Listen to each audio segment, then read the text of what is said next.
Hello everyone, कैसे आप सब। आप सबका अपने चैनल में स्वागत है। आज मैं आपको पंडित विष्णु शर्मा की पंचतंत्र की कहानियों में से एक कहानी, जिसका टाइटल है शेर और चतुर खरगोश, को सुनाने जा रहा हूँ। यह 5 तंत्रों में से पहले तंत्र की एक कहानी है। तो चलिए बिना टाइम वेस्ट किए शुरू करते हैं। किसी घने वन में एक बहुत बड़ा शेर रहता था।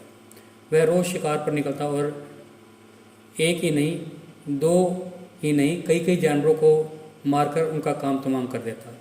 जंगल के जानवर डरने लगे कि अगर शेर इसी तरह शिकार करता रहा तो एक दिन ऐसा आएगा कि जंगल में कोई भी जानवर नहीं बचेगा। सारे जंगल में सनसनी फैल गई। शेर को रोकने के लिए कोई न कोई उपाय करना जरूरी था। एक दिन जंगल के सारे जानवर इकट्ठा हुए और इस प्रश्न पर विचार करने लगे। अंत में उन्होंने तय किया कि वे सब शेर के पास जाकर उनसे इस बारे में बात करें। दूसरे दिन जानवरों के एक दल शेर के पास पहुंचा। उनके अपनी ओर आते देख शेर घबरा गया और उसने गर्ज कर पूछा, क्या बात है, तुम सब यहाँ क्यों आ रहे हो। जानवर दल के नेता ने कहा, महाराज, हम आपके पास निवेदन करने आए हैं। आप राजा हैं और हम आपकी प्रजा। जब आप शिकार करने निकलते हैं तो बहुत जानवर मार डालते हैं। आप सबको खा भी नहीं पाते। इस तरह से हमारी संख्या कम होती जा रही है। अगर ऐसा ही होता रहा तो कुछ ही दिनों में जंगल में आपके सिवाय और कोई भी नहीं बचेगा। प्रजा के बिना राजा भी कैसे रह सकता है। यदि हम सब मर जाएंगे तो आप भी राजा नहीं रहेंगे। हम चाहते हैं कि आप सदा राजा बने रहें। आपसे हमारी विनती है कि आप अपने घर पर ही रहा करें। हम रोज़ स्वयं आपके खाने के लिए एक जानवर भेज दिया करेंगे। इस तरह से राजा और प्रजा दोनों ही चैन से रह सकेंगे। शेर को लगा कि जानवरों की बात में सच्चाई है। उसने पल भर सोचा, फिर बोला, अच्छी बात है, मैं तुम्हारे सुझाव को मान लेता हूँ, लेकिन याद रखना, अगर किसी भी दिन तुमने मेरे खाने के लिए पूरा भोजन नहीं भेजा तो जितने जानवर चाहूँगा मार डालूँगा। जानवरों के पास तो कोई और चारा ही नहीं था, इसलिए उन्होंने शेर की शर्त मान ली और अपने अपने घर चले गए। उस दिन से शेर को खाने के लिए एक जानवर भेजा जाने लगा। इसके लिए जंगल में रहने वाले सब जानवरों में से एक एक जानवर बारी बारी से चुना जाता। कुछ दिन बाद खरगोशों की बारी आ गई। शेर के भोजन के लिए एक नन्हे खरगोश को चुना गया। वह खरगोश जितना छोटा था उतना ही चतुर भी था। उसने सोचा कि बेकार में शेर के हाथों मरना मूर्खता है। अपनी जान बचाने का कोई ना कोई उपाय अवश्य करना चाहिए और हो सके तो कोई ऐसी तरकीब ढूंढनी चाहिए जिससे सभी को इस मुसीबत से सदा के लिए छुटकारा मिल जाए। आखिर उसने एक तरकीब सोच ही निकाली। खरगोश धीरे धीरे आराम से शेर के घर की ओर चल पड़ा। जब वह शेर के पास पहुंचा तो बहुत देर हो चुकी थी। भूख के मारे शेर का बुरा हाल हो रहा था। जब उसने सिर्फ एक छोटे से खरगोश को अपनी ओर आते देखा तो गुस्से में बुखला उठा और गर्ज कर बोला, किसने तुम्हें भेजा है। एक तो पिद्दी जैसे हो, दूसरे इतनी देर से आ रहे हो। जिन बेवकूफ़ों ने तुम्हें भेजा है मैं उन सबको सबक जरूर सिखाऊंगा। नन्हे खरगोश ने आदर से ज़मीन तक झुककर कहा, महाराज, अगर आप कृपा करके मेरी बात सुन लें तो मुझे या और जानवरों को दोष नहीं देंगे। वे तो जानते थे कि एक छोटा सा खरगोश आपके भोजन के लिए पूरा नहीं पड़ेगा, इसलिए उन्होंने 6 खरगोश बेचे थे। लेकिन रास्ते में हमें एक और शेर मिल गया। उसने 5 खरगोशों को मारकर खा लिया। यह सुनते ही शेर दहाड़ कर बोला, क्या कहा, दूसरा शेर? कौन है वह? तुमने उसे कहाँ देखा? महाराज, वह तो बहुत ही बड़ा शेर है, खरगोश ने कहा।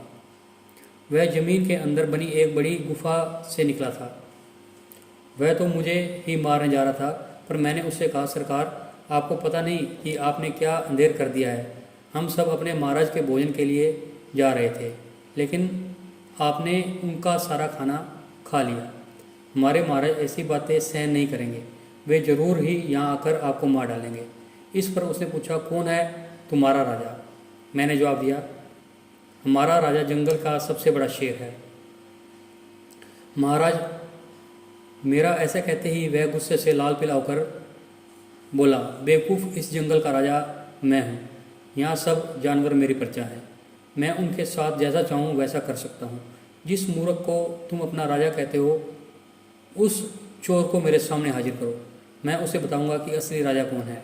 महाराज, इतना कहकर उस शेर ने आपको लिवाने के लिए मुझे यहाँ भेज दिया। खरगोश की बात सुनकर शेर को बड़ा गुस्सा आ गया और वह बार बार गरजने लगा। उसकी भयानक गर्ज से सारा जंगल दहलने लगा। मुझे फौरन उस मूर्ख का पता बताओ, शेर ने दहाड़कर कहा। जब तक मैं उसे जान से न मार दूँ, मुझे चैन नहीं मिलेगा। बहुत अच्छा महाराज, खरगोश ने कहा, मौत ही उस दुष्ट की सजा है। अगर मैं और बड़ा और मजबूत होता तो मैं खुद ही उसके टुकड़े टुकड़े कर देता। चलो रास्ता दिखाओ, शेर ने कहा। फौरन बताओ किधर चलना है। इधर आइए महाराज, इधर। खरगोश रास्ता दिखाते हुए शेर को एक कुएं के पास ले गया और बोला, महाराज, वह दुष्ट शेर जमीन के नीचे किले में रहता है, जरा सावधान रहिए।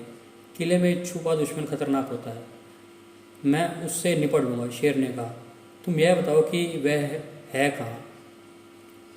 पहले जब मैंने उसे देखा था तब वह यहीं खड़ा था। लगता है आपको आता देखकर वह किले में घुस गया। आइए मैं आपको दिखाता हूँ। खरगोश ने कुएं के नज़दीक आकर शेर से अंदर झाँकने के लिए कहा। शेर ने कुएं के अंदर झाँका तो कुएं के पानी में अपनी परछाई दिखाई दी। परछाई को देखकर शेर जोर से दहाड़ा। कुएं के अंदर से आती हुई अपने ही दहाड़ने की गूंज सुनकर उसने समझा कि दूसरा शेर भी दहाड़ रहा है। दुश्मन को तुरंत मार डालने के इरादे से वह फौरन कुएं में कूद पड़ा।